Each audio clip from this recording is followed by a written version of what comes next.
Hi everyone, Dr. Peterson here with today's Regions COVID update. Today is Thursday, May 28th, 2020.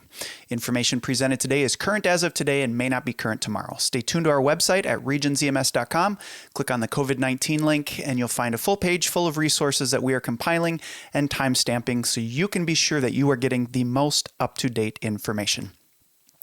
Well, it's been a while since we've talked, so let's review some of the data that's going on worldwide, and I think we're starting to see a little bit of movement here in the Midwest, not necessarily in a good way.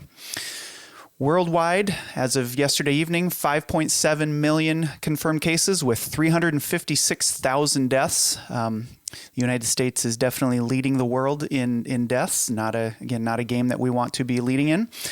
Here in the United States, the CDC reports 1.6 million confirmed cases and just about 100,000 deaths related to COVID-19. I am sure that we have surpassed that at this point. In Minnesota, 22,000 confirmed cases with 932 confirmed deaths. And in Wisconsin, 16,000 confirmed cases with 539 confirmed deaths. We'll come back to some of those numbers in a few minutes.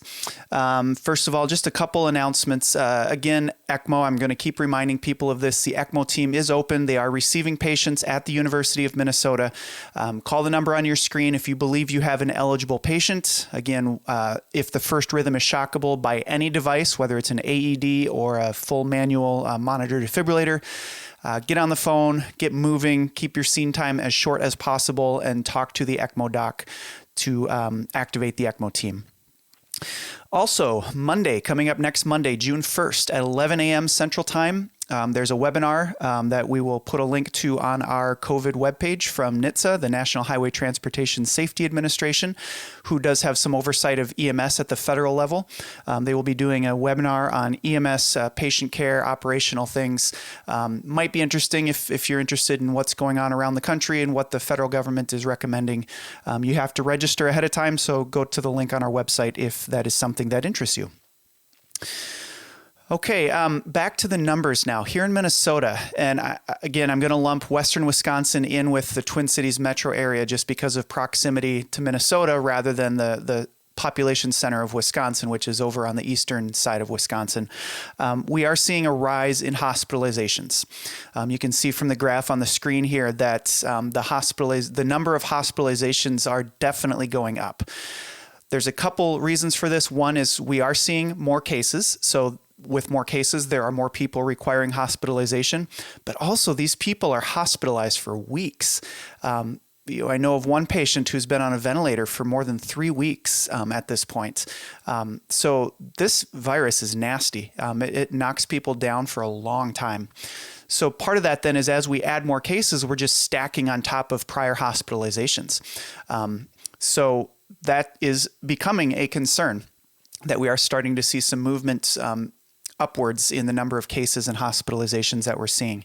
It still remains that more than 80% of the deaths reported are coming from long-term care facilities, from assisted living, from skilled nursing facilities, transitional care units, memory care units, those kinds of facilities. So even though it does affect younger people, we are still seeing that the vast majority of deaths are occurring in that older at-risk population who live in congregate care facilities.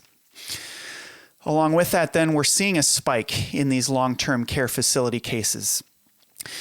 Some of these facilities have not had any outbreaks, and so now they're getting their first, second, third confirmed cases. And at times, the staff become uncomfortable with that, as I think is understandable. One of the concerns we have is if a staff becomes uncomfortable with that and decides they need to evacuate their facility, where are we going to send those patients? They're going to call you as ambulance agencies to transport these patients. The default is to go to a hospital, but you can't just take 60, even 10 patients from a long-term care facility to a hospital ER unless they really need to be in the hospital. Ideally, we'd like to shelter in place and get the right resources to that facility so that they can ride this out with their residents, or relocate those residents to other long-term care facilities. Going to the hospital would be the last resort. in that vein, the Department of Health and the EMS RB here in Minnesota have released a document. Again, this applies to Minnesota only. Wisconsin has not released any guidance on this. Speaking about what happens if a facility feels the need to evacuate. There's a couple of options. There is some emergency staffing that can be sent to that facility to supplement staffing if there's a staffing need. Emergency supplies of PPE can be delivered if it's a PPE issue. And if it ultimately comes down to an evacuation, then the Department of Health has oversight of these facilities and would like to be involved and may be able to help assist in coordinating other locations for these facilities. So from an EMS standpoint, this goes a little bit outside of your normal all hazards response, in that normally you're called for, let's say, an MCI or a mass transport incident, and your mindset is you're going to request enough resources to transport the patients. We'll do quick triage, decide who needs to go, that kind of thing. Here, really our goal is to avoid transporting unless absolutely necessary. It's going to require some different communication pathways than what we normally use. My advice would be, if you get called to a facility that it seems is trying to evacuate or is having a significant outbreak, please notify MRCC to activate our region's EMS medical direction team. We can help walk you through the process and navigate through some of the contacts at the state level and the county level even. The other thing then is the state duty officer should have the ability to contact the on-call EMS RB staff, who can then get the right people at the state command center involved, including with the Department of Health and the State Healthcare Coordination Center. There was a document, again, released by the MDH and the EMS RB that is publicly available that kind of walks through how some of these steps should be playing out. We are happy to assist, so please do not hesitate to notify MRCC to get our staff involved to provide some guidance for you as well. All right, hopefully that doesn't happen, but we do need to be prepared in the situation that does become an issue. Second issue that's come up in the last week, we're seeing some N95 masks being worn that have the exhalation valve on the front of the mask. These are not medical grade masks, but as we all know, the FDA has released some emergency use authorizations for various expired devices and other types of devices. The N95 masks with the valve are designed for industrial settings when you need to protect yourself. We're not worried about what you're breathing out. We're worried about what you're breathing in. So they protect you very nicely against fine particles like dust, sawdust, toxic, particles that you wouldn't want to inhale into your lungs. But it is unfiltered air that is released through the valve when you exhale. One advantage to this is that it makes it easier for you to breathe while you're wearing the mask. Less heat, less humidity is retained in the mask, less resistance to exhalation. So you feel less like you're being suffocated, and they are more comfortable to wear over long periods of time. Two problems with that. One is that we are in an outbreak where we are trying to have everybody wear a mask in order to protect others. These N95 masks with valves do nothing to protect other people from the person wearing the mask. That's fine if you absolutely can guarantee that you are 100% not infected, but we can't make that guarantee for anyone. We have had so many asymptomatic cases that test positive and we know are infectious right before they develop symptoms. So even if you screen negative when you show up for work, who's to say that you haven't already been infected, just not to the point where you've developed symptoms yet, but you are infectious to others, both your coworkers as well as patients who may be requiring your services for reasons other than COVID-19. So then it brings up some confusion because they are still N95 masks, so if you are performing an aerosol generating procedure, it does protect you against the aerosol particles, in theory, that are being generated. However, again, it's not protecting anyone else around you from the air that you are breathing out. There are some healthcare systems that have taken notice of this and do have concerns. So I'm mentioning all of this just to let you know that if your city, if your agency is issuing you N95 masks with a valve, that is not really compliant with the spirit of why we are wearing masks in public. It's fine for N95 protection, but most of what we're doing does not require an N95 level of protection. And therefore, we are wearing masks to keep our exhaled air contained so we don't spread our own respiratory droplets to contaminate other people. And the N95 valve masks do nothing to, or do very little to stop that spread of our own exhaled air. So if you do enter a facility that has concerns about this, simple solution is just cover it up with a standard surgical mask or a cloth mask. So you may be asked to cover up that valve when you enter a facility. At least at Regions Hospital, we do have masks available at the charge nurse desk right when you walk in to cover up your mask if yours does have a valve. I can't speak for other facilities, but just be aware that there are concerns out there about the masks with valves. And if you are in any position in your agency or city to bring that concern up, please feel free to do so, because they really don't meet the spirit of why we are wearing masks in public. You could say, well, wait a minute, what are these masks actually doing? And that's a fair question. To be honest, we don't know for sure. There is no evidence really with masks on COVID-19 in humans. We have some evidence based on previous infections, such as the SARS outbreak several years ago, and other coronaviruses that have been out there. Really, the best evidence we have right now is a recent hamster study from the Eastern Asia that looked at, and the reason they chose hamsters is because hamsters have similar immune receptors to humans.